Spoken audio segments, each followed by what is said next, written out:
des gens qu'on m'avait présentés qui étaient déjà en 5e, à l'ISAE en 4e. Je vais les voir et ils me disent non, ne viens pas, l'ISAE c'est l'enfer, ça va pas, il n'y a rien qui va là-bas. Mais moi, déjà, je voulais faire l'architecture. Et là-bas, il y a trop de réalité, c'est trop dur, donc plusieurs personnes me décourageaient seulement. On m'avait proposé même l'université panafricaine à Mongafula. Mais je me suis dit, bon, j'ai soit... On tient les coups. Pardon? On tient les coups. Oui, on tient le coup. Vu que c'est encore ma classe préparatoire, j'ai encore rien vu, je suis encore au début. Et mon parcours vraiment en première était très formateur à la simple transition entre la reproduction et la composition. Je peux dire déjà que l'enfant fait l'architecture, ça pèse. Parce que ce n'est vraiment pas de la blague. Quand vous allez par exemple sur l'avenue, le boulevard, nous voyons le bâtiment ex-Sosacom. L'architecte qui l'a conçu a voulu raconter une histoire. C'était un bâtiment de la GECAMIN et il s'est inspiré d'une termitière. Ok. Des termitières faites par des termites, et au Grand Katanga, il y a beaucoup de ces choses-là. Des termites, et au-delà de ça, la terre, c'est la richesse. Vous voyez un bâtiment qui parle, bien qu'aujourd'hui n'est pas très bien entretenu. Mais elle est là une preuve d'affirmation culturelle à mon sens. Oui.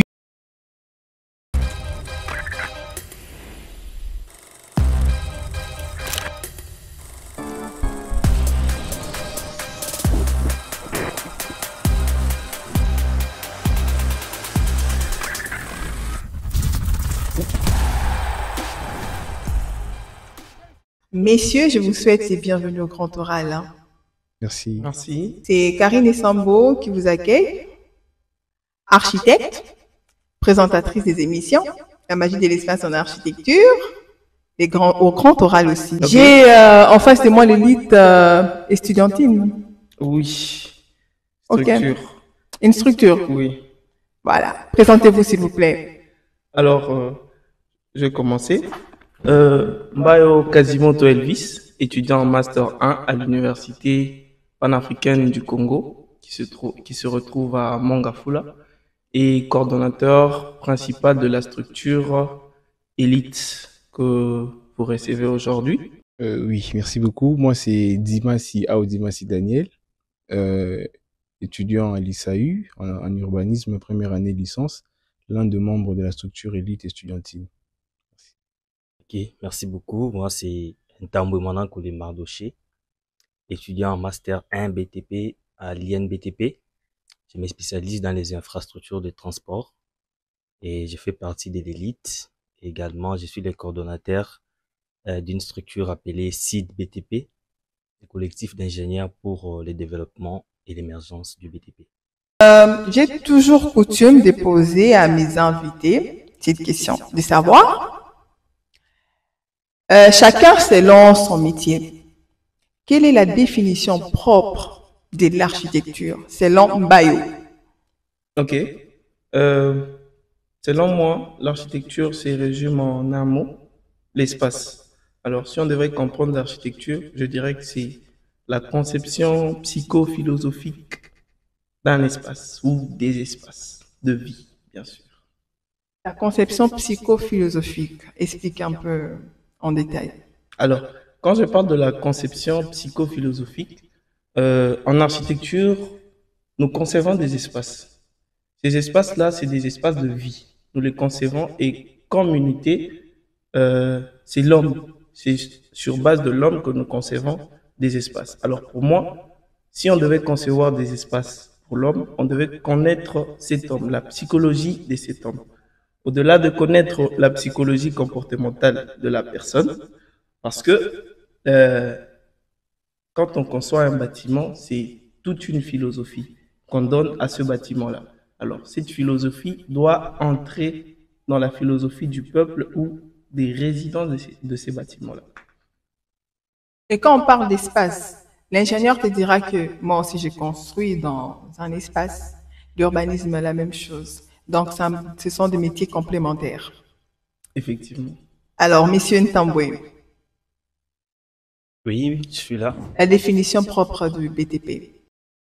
Bon, en fait, le BTP, c'est un secteur qui va de... Une définition propre à vous. Ah, une définition propre à moi. Pour moi, les BTP, c'est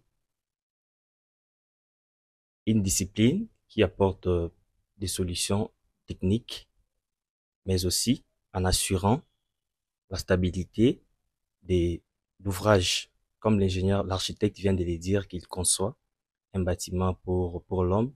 Et ces bâtiments-là, c'est à l'ingénieur BTP d'assurer vraiment la sécurité des résidents tout en travaillant sur la stabilité de ces bâtiments-là. Parce que tout ce qu'ils font, ça se réalise sur le sol. Et du coup, ça doit tenir, ça doit résister plutôt face aux catastrophes naturelles, mais aussi aux charges d'exploitation de toutes les personnes et tous les objets qui seront dans ces bâtiments-là. C'est quoi le rôle principal de l'ingénieur BTP? Je pense que le rôle principal de l'ingénieur BTP dans les cas du bâtiment, c'est d'assurer la stabilité structurelle du bâtiment. Mais aussi, mettre en place des procédés de construction permettant de maximiser les temps de la réalisation et aussi la sécurité de tous ceux qui vont intervenir pour travailler dans un projet quelconque. L'urbaniste, c'est quoi la définition propre, ta propre définition de l'urbanisme? Bon, déjà, l'urbanisme est un concept très vaste, un domaine pluridisciplinaire, mais à mon sens, je dirais que l'urbanisme, avant de le définir, est une science, un art, mais aussi une philosophie, qui consiste à planifier des espaces urbains, mais aussi également à les gérer pour pouvoir pérenniser cette œuvre-là. Donc, elle est assez simple, assez simpliste, ma définition de l'urbanisme, en fait. Alors, quand est-ce que l'urbaniste intervient dans les tissus urbains? Bon, comme je l'ai dit, l'urbanisme planifie les espaces urbains. Donc, les tissus urbains, comme vous le dites, c'est à l'urbaniste de les façonner. Notre ami Tambo vient de le dire, le sol est le support par excellence de la construction. Donc, l'urbaniste fait en sorte de donner ce support-là qui soit administrativement parlant constructible déjà pour que l'architecte et l'ingénieur puissent poser l'œuvre qu'ils vont concevoir. Pourquoi l'urbanisme? Bon, l'urbanisme, c'est une solution en fait. Je peux dire c'est une réaction épidermique au problème de la société. Parce que l'architecture est née avant l'urbanisme et construire sans réglementation a apporté plusieurs problèmes. Plusieurs problèmes, notamment dans l'ère industrielle avec l'exode rural, avec l'invention de la machine à vapeur et l'industrialisation. On a remarqué une exode rurale très, très avancée. Les gens se sont installés dans les villes et de manière très, très anarchique et ça a posé des problèmes de mobilité, de santé publique. Et c'est là que l'urbanisme a vu le jour pour pouvoir apporter des solutions à ça. Donc, tu es porteur de solutions dans les tissus urbains. Exactement. Comme on le dit toujours dans ma section, l'urbaniste est le docteur de la ville. Ok. Docteur de la ville. Tu es en première licence. Oui, Je pense que tu as déjà abordé un projet qui résout un problème dans la ville de Kinshasa. Oui, exactement. Et quel projet? Je pense que c'est sur le plan philosophique. Oui, oui. La technique, ça passe. Oui, déjà, on a fait plusieurs projets au cours de notre cursus, hein, mais le plus important a été celui de notre travail de fin de cycle. On travaillé sur le système d'assainissement dans le quartier Mamobutu, dans la cité Mamobutu, puisqu'il y a l'extension de la cité maintenant. Nous avons vu que plusieurs cités planifiées autrefois, des très belles cités, se sont retrouvées dans des états de dégradation. Et depuis leur conception, leur planification, on voit que la gestion ne suit pas. Et ces infrastructures de drainage et d'assainissement se trouvent aujourd'hui dans un état de délabrement avancé.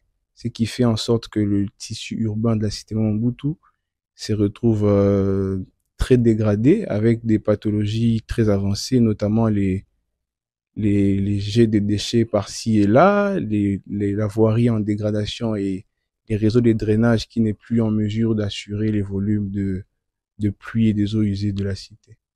Et c'est dans cette optique-là que nous avons eu à mener des analyses et à proposer des solutions par rapport à ces problèmes-là. Ingénieur, vous êtes utile dans la société. Même en étant sur le banc de l'école, il y a des projets qui nous permettent d'entrer en connexion directe avec la ville-province de Kinshasa, la RDC, le monde. Tu as déjà travaillé sur un projet qui résout un problème phare dans la ville-province de Kinshasa ou ailleurs? Ok, merci beaucoup, madame, pour la question. Évidemment, nous étudions pour être utiles à la nation et on ne peut pas être utile à la nation si on ne parvient pas à résoudre les problèmes qui gangrènent vraiment notre société. Oui, bon, durant mon parcours académique, j'ai déjà travaillé sur bon nombre de projets. Alors, j'ai choisi un seul qui résout surtout les problèmes de mobilité. Alors, nous avons travaillé sur l'intégration d'un BRT, c'est un métro léger, sur les tronçons l'axe Avenue Ex 24 novembre, Avenue des Libérations, jusqu'au niveau du rond-point Ipen. Alors, je pense qu'il y a ville excentricité des activités au niveau de la ville de Kinshasa.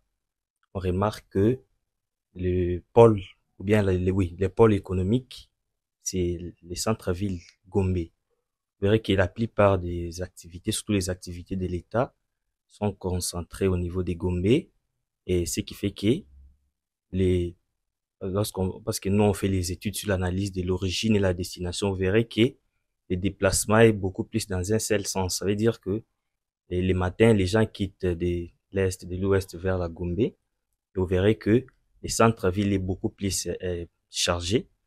Alors avec les seuls modes de transport que nous avons à Kinshasa, nous avons que des voitures.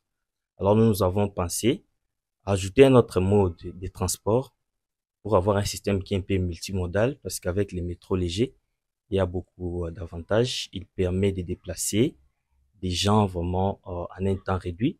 Alors, il va nous limiter les embouteillages parce que les métros légers, ils circulent sur une voie dédiée. Alors, du coup, il n'y aura pas d'encombrement avec d'autres voitures. Ça va encore alléger la circulation sur d'autres voies. Donc, c'est un projet sur lequel j'ai travaillé et je continue encore à travailler pour voir comment apporter des améliorations avec la technologie actuellement pour que ces trains soient électriques. Alors, c'est une façon aussi de contribuer à la réduction de l'impact écologique. Donc, vu qu'il y aura de l'électricité, alors on va réduire aussi le nombre de voitures, il n'y aura pas la fumée qui sera dégagée. Et lorsque nous réduisons encore les embouteillages, ça contribue encore à ce que la ville puisse quand même fonctionner, les gens puissent se déplacer librement, que les gens ne rentrent pas à la maison très stressés. Alors, on a que 8 heures de travail par jour, par exemple, et vous verrez que les gens passent presque 30% de leur temps en cours de route, ce qui n'est pas normal. Et cela a des répercussions sur la qualité de vie, la santé, l'éducation, et ainsi de suite. C'est un peu ça, juste un seul projet. Je vous ai partagé. D'accord. Existe-t-il une différence entre un ingénieur en génie civil et un ingénieur en BTP? En fait, la formation d'un ingénieur civil est beaucoup plus axée sur la recherche. Et la formation d'un ingénieur BTP est beaucoup plus axée sur la pratique. Vous verrez que pour les ingénieurs BTP, nous apprenons ce qu'on appelle les techniques appliquées. Alors, les ingénieurs civils, ils sont beaucoup plus dans les techniques de base. Alors, et ce sont vraiment des chercheurs. Et du coup, sur le plan des métiers, les ingénieurs civils sont beaucoup plus appelés à travailler dans les bureaux d'études. Lorsqu'on aimerait travailler sur des projets de grandes envergures, par exemple, on aimerait construire un barrage, on aimerait construire un port en eau profonde. Normalement, il y a des études au préalable qui doivent être faites. Alors, on peut faire appel à un ingénieur civil pour mener les recherches afin que ces projets puissent bien se réaliser. Et l'ingénieur BTP également, il est là dans la pratique. Comment cela va se réaliser? Quelle est l'économie, les budgets pour la réalisation de ces projets? Et du coup, qu'est-ce qu'il faut faire? Et aussi, quels sont les matériaux qu'il faut utiliser? Comment organiser ces chantiers-là pour que cela puisse bien se réaliser? Donc, c'est en fait ça. Et alors, Là, c'est si toutes les conditions sont certes respectées, mais vous verrez que dans la vie professionnelle, ça dépend de la compétence de chacun, mais aussi de son expérience. Alors, vous verrez que tu peux être un ingénieur BTP, mais de par ton expérience, tu as beaucoup plus travaillé dans des bureaux d'études et tu peux aussi être un ingénieur civil qui travaille dans une entreprise où on a beaucoup plus besoin des ingénieurs sur terrain. Donc, à ce point-là, je pense qu'il y a quand même une certaine confusion dans les milieux professionnels, mais si nous restons au niveau de la formation qu'on attribue soit à un ingénieur civil ou à un ingénieur BTP, et il y a vraiment des différences, mais ce sont deux métiers qui sont beaucoup plus complémentaires. En parlant de voirie, est-ce qu'il existe une norme stipulant que là, par exemple, sur une route où on trouve une forte circulation de, comment on appelle, des grands cars, hein? Oui. Voilà. Est-ce que l'épaisseur de l'asphalte est bien mesurée?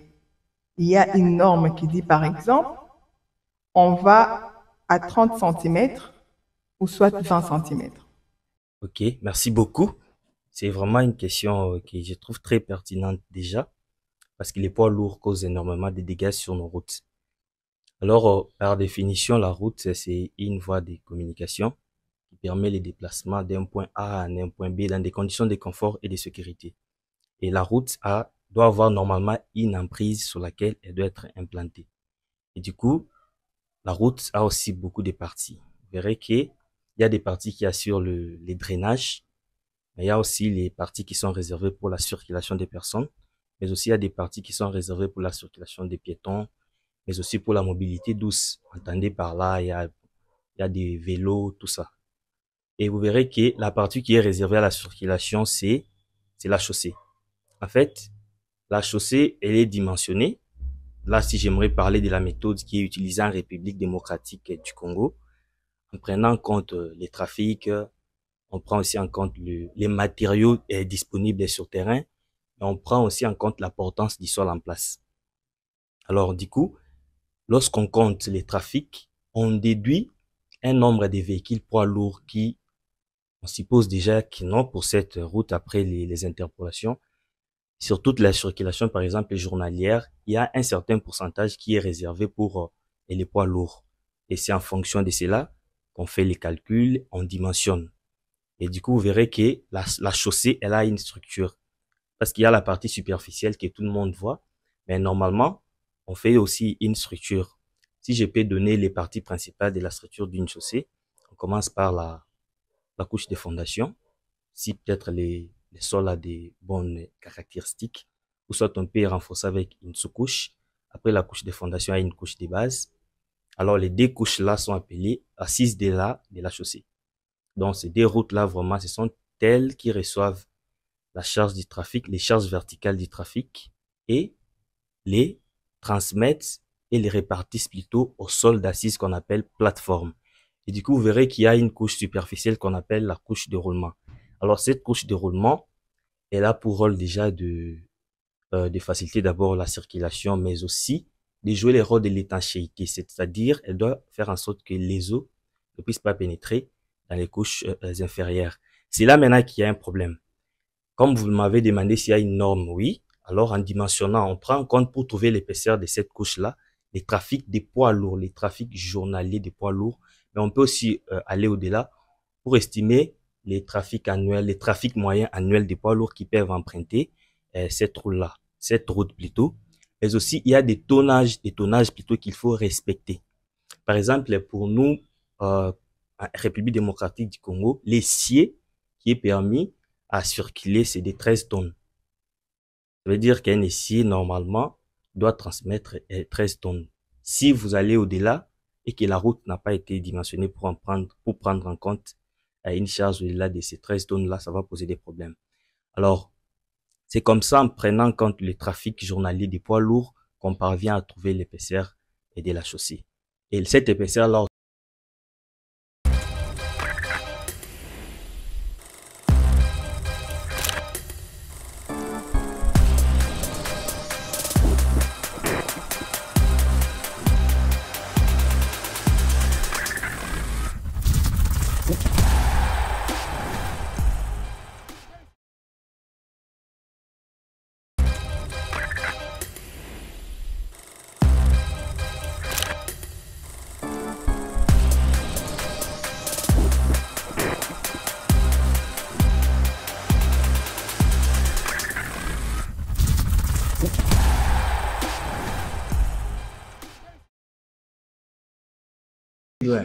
J'aimerais que nous restions là parce que j'avais quelque chose à mettre par rapport à ce que vous avez dit, la collaboration entre architectes et la collaboration entre ingénieurs entre eux.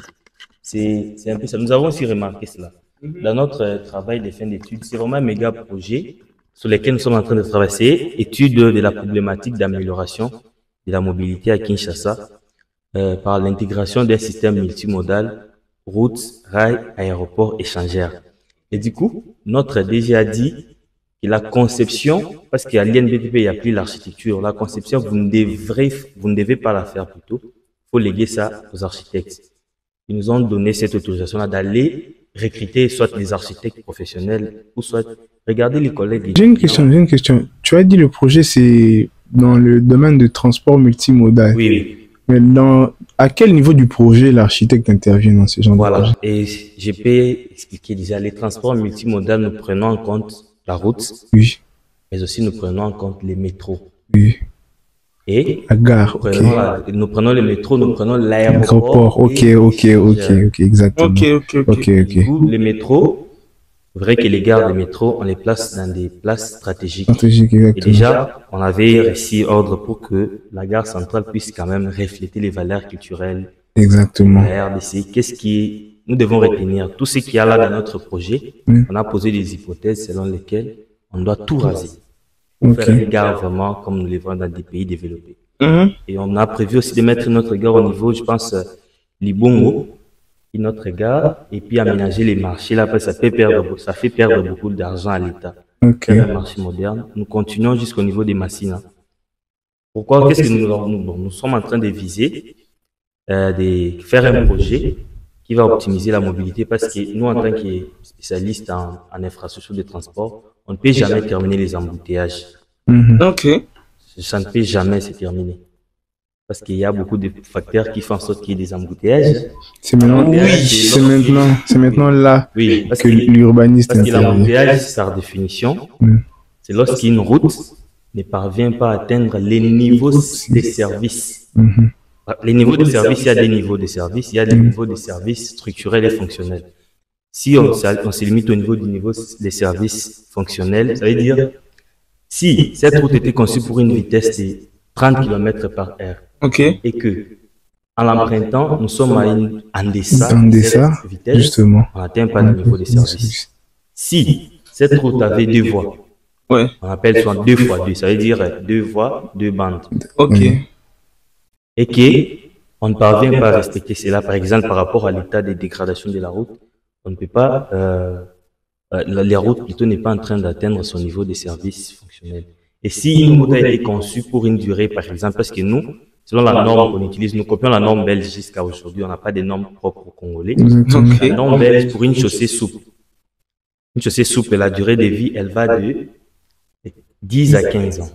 Quand on parle d'une chaussée souple, je pense que vous comprenez, non? Une chaussée dont la couche de surface, elle est en enrobé bituminé. Ouais, ok, ok. Vous voyez, on met des matériaux un peu noirs là, Ouais, dans la je salle. vois. Et il y a des chaussées qui sont rigides. C'est presque d'actualité à Kin. Vous voyez, maintenant, on commence à faire des dalles en béton qui sont parfois armées ou non armées. Ouais, Ouais, vous voyez, on fait des dalles, non? On fait des Oui, oui. dalles d'armature, Oui, oui. on vient couler des dalles. Ça, ce sont des niveaux des services structurels. Et ce genre de route, ça a une durée de vie de 20 à 40 ans. Et ce sont des types de structures qui sont adaptés pour milliers un peu des terrains marécagés. Voyez. Ok. Là, si vous construisez une route en chaussée souple et qu'elle se dégrade avant 10 ans, dont le niveau des services structurels n'a pas été atteint. Et du coup, pour atteindre les niveaux des services structurels même, il y a des entretiens. Il y a des entretiens qu'on fait, les entretiens préventifs, il y a des entretiens courants, il y a des entretiens périodiques. Et même dans l'élaboration du projet, on doit intégrer les frais d'entretien. C'est comme ça que nous... Pendant la durée. Oui, voilà. On vous Ok. devez donner un planning d'entretien. Il y avait des entretiens qui sont courants.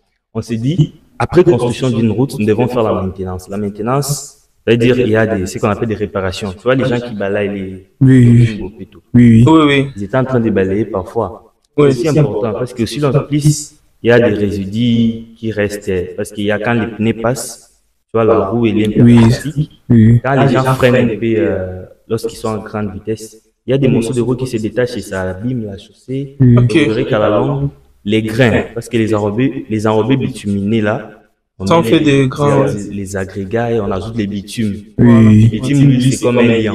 Oui, un lien, oui, exactement. Lorsqu'il y a les freinages, et ainsi de suite, il y a des saletés qui sont en train de s'accumuler sur la route. Vous verrez que la structure de la chaussée aura la fatigue. Et les matériaux vont commencer à se détacher petit à petit. Ah, la dégradation avec des nids de poules. Oui. Voilà, ça donne des nids de poules, des tonnes du lait, Ok, des ok. grillages. Bon, on a vraiment toute une terminologie pour... Ok, toute une panoplie de poules. Voilà, toutes les pathologies sur la route. Voilà, ça, c'est en termes de ce que j'étais en train de parler, les niveaux des services pour une route.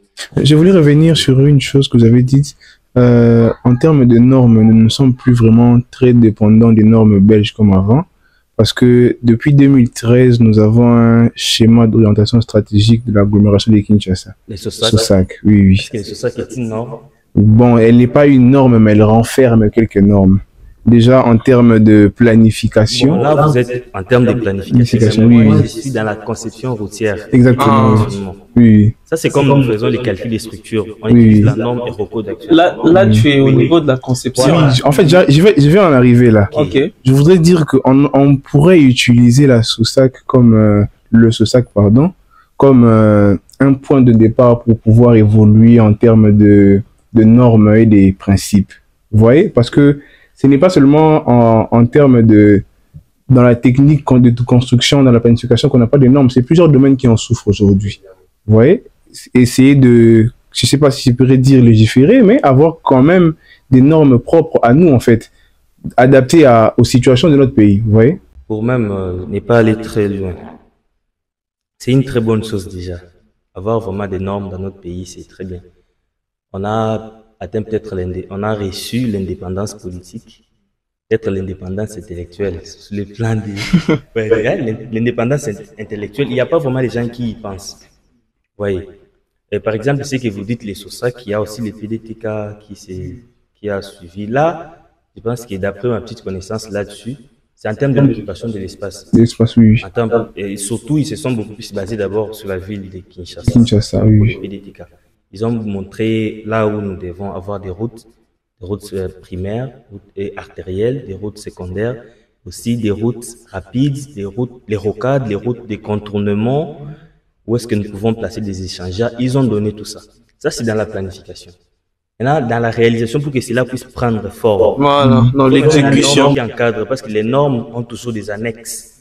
Et dans notre pays, jusqu'à aujourd'hui, nous utilisons la norme belge. Nous devons quand même avoir l'annexe congolais pour peut-être penser un jour avoir une norme. Par exemple, nous prenons la norme belge. Quand on veut l'appliquer en RDC, quelle est l'annexe qu'il faut associer à cette norme? Par exemple, les climats en Belgique et les climats en RDC. C'est pas le même, ouais. Aujourd'hui, nous voyons les gens construire des chaussées rigides, alors que nous, spécialisant dans les infrastructures de transport, nous connaissons beaucoup d'inconvénients de cette chaussée, quand bien même que nous avons failli sur la maintenance. C'est une chaussée qui va nous alléger tant soit peu parce qu'on ne va pas commencer à réhabiliter à tout moment. C'est ça maintenant le problème que nous avons. Et du coup, vous verrez que les gens qui ont commencé à utiliser la chaussée rigide comme ça, c'était en Suisse. En Suisse, ils ont commencé à bétonner les routes et puis les États-Unis ont suivi. Et ce ne sont pas sur toutes les routes. Parce qu'une route à fort trafic, on ne peut pas mettre une structure en chaussée rigide. Vous voyez que l'avantage de ces chaussées souples-là, qu'est-ce qui se passe? On peut venir, la couche de roulement peut être dégradée comme l'a mis à souligner les nids des poules. Comment on fait? Il y a ce sont des remèdes, non, ce sont des pathologies, il y a des remèdes qui sont déjà préconçus. C'est-à-dire que lorsque vous avez telle pathologie, il y a un remède. Prenons le cas des nids des poules. On fait des points d'attente, ça veut dire, les nids des poules c'est comme des trous, hein? Des petits trous, hein? Des petits trous, hein? Qu'est-ce qui est prévu comme remède? C'est-à-dire que si ça a une forme circulaire ou bien une forme quelconque, nous devons voir comment on peut d'abord agrandir cela, regarder si normalement la dégradation n'a pas affecté les couches inférieures. Voilà. Puisque la couche supérieure doit jouer une rôle d'étanchéité pour éviter la pénétration. Et du coup, que je vois souvent, on scie toute la partie. Voilà, on scie pour enlever les matériaux qui ne répondent plus aux caractéristiques. On vient renforcer. Maintenant là, vous voyez que ça peut se faire en un jour. On vient, on remblaye et puis on colmate cela. Et c'est fini, le trafic reprend normalement. Imaginez maintenant que c'est une couche, c'est une structure en chaussée rigide avec du béton qui est armé. Nous-mêmes, nous sommes les professionnels du BTP, on se rencontre beaucoup plus dans déposer des bâtiments. Si vous voulez démolir un bâtiment, c'est très difficile déjà de casser la dalle, non? Voilà, maintenant, et aussi, pour ouvrir la route à la circulation, les bétons prennent prise après combien de temps? Les bétons atteignent la maturité à partir de 21 jours, ce qui est prévu dans la norme. Et du coup, si vous n'avez pas mis les accélérateurs de prise, les retardateurs de prise, il faut attendre 21 jours. Ça veut dire quoi? Vous devez prendre d'abord le temps de casser la partie qui est endommagée, sachant que vous avez utilisé les armatures. Les armatures ont traversé une grande zone.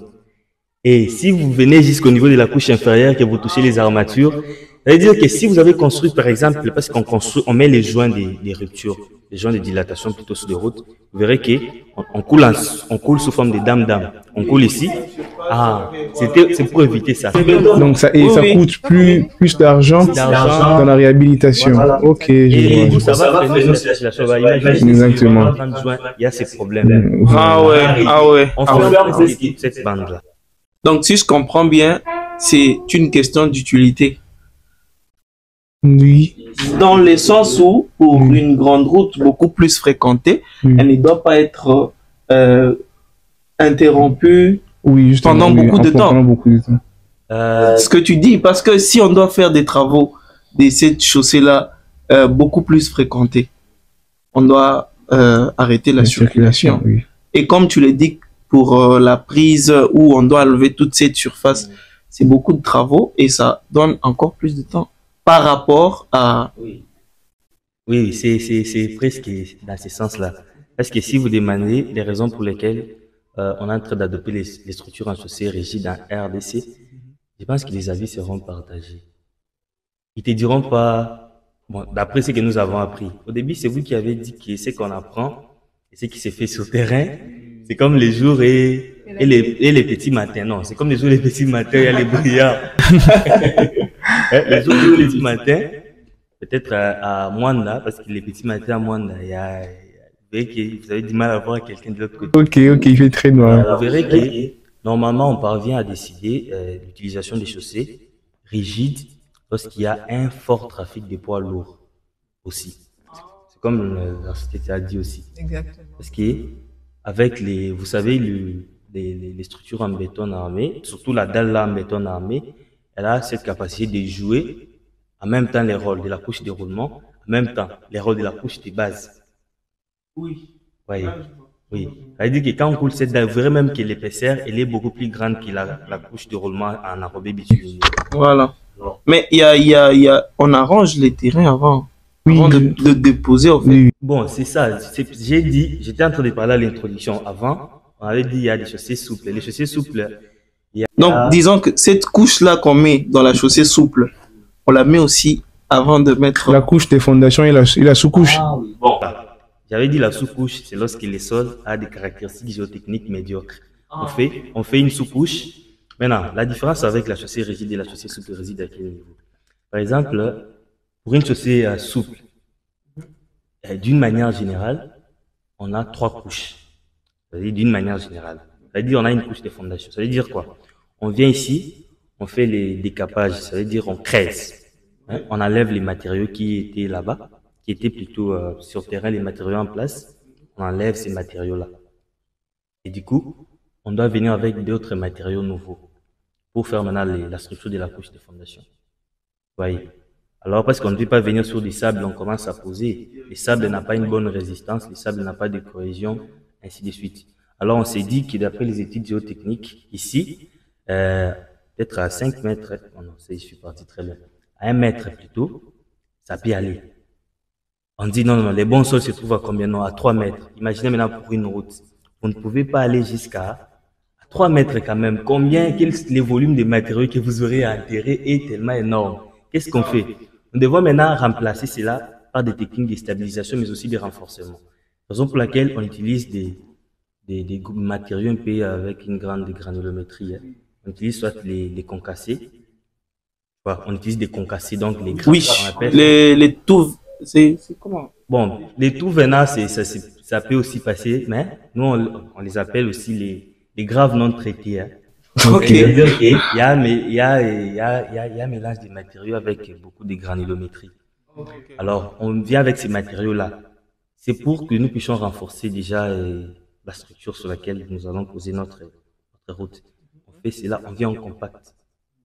Alors, on doit compacter avec une certaine épaisseur que nous trouvons dans les dimensionnements. C'est comme si vous créez une couche supplémentaire pour pouvoir accueillir la chose. Voilà. Disons, ce qu'on appelle, ce qu'on peut appeler en architecture, créer un bon sol Voilà. sur lequel poser cette structure-là. Ça, c'est sûr, j'étais permis. Bon. Parce que nous, on appelle ça d'abord, c'est la couche de fondation. Alors, vous connaissez la fondation dans le cas des bâtiments. Vous verrez que la fondation, elle reçoit d'abord la charge de l'ouvrage, de la structure de l'ouvrage, et elle la répartit sur le bon sol.